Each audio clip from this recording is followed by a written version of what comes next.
While the server hardware requirements are fairly loose, we do need to look at some of the recommended specifications to ensure that the server can read and process data in a reasonable amount of time. For this, the system guide provides a number of benchmarks in the planning section. I'll be focusing on computer requirements, but please scan the rest of this section to ensure you don't have special needs. First, we need to choose a server with the minimum amount of CPU cores and RAM.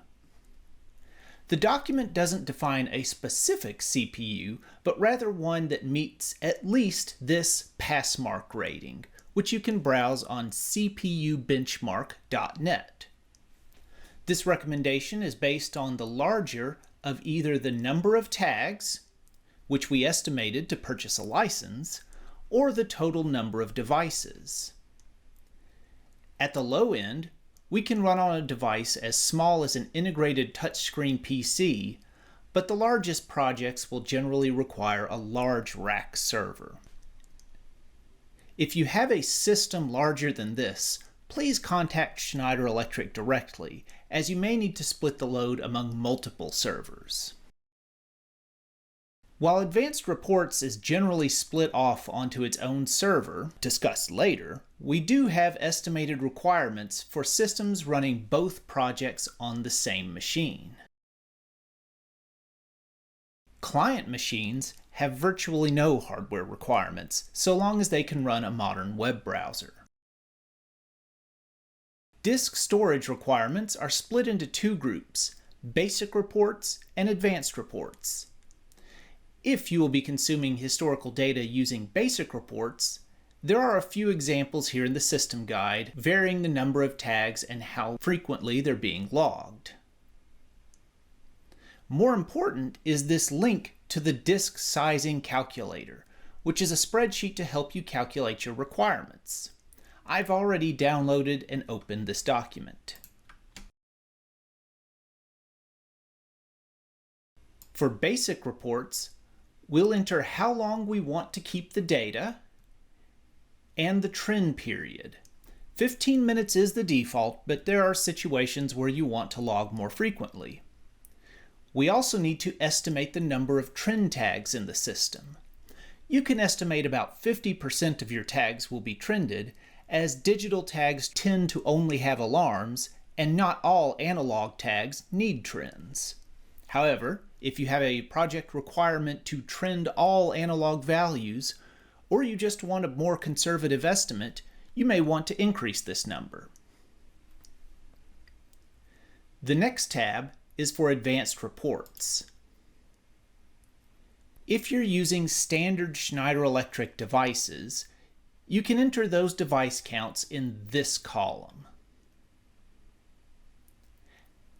At the bottom is a field for custom devices that works the same as the previous tab. Enter the number of trend tags and the trend frequency. Once complete, at the top, you'll see the amount of database growth per year. You can increase this database size to see how many years of data can be stored. Of course, both of these tabs are strictly for the historical data growth and do not include disk space for Windows or the software installation. You can estimate an extra 75 to 100 gigabytes for that as well. Back to the system guide. We do recommend a gigabit Ethernet connection if possible, though it's not a hard requirement. There is a list of supported Windows versions for the software, and I do not recommend deviating from this list. For web browsers, we now support any modern HTML5 compatible browser, including those on tablets and phones. The official list only shows Chrome, Microsoft Edge, and Firefox, but you should be able to run others as well. If you're running the Advanced Reports and Dashboards module, You'll also require an installation of one of these versions of Microsoft SQL Server.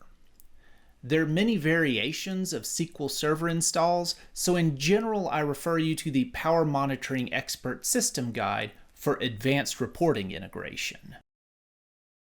Finally, many systems these days are managed in virtual environments. We have validated Microsoft Hyper-V and VMware vSphere for this, though we do not support dynamic resource allocation at this time. With that, you should be able to select a server to meet your needs. Please refer directly to the current system guide for details, as these are always changing with new software versions.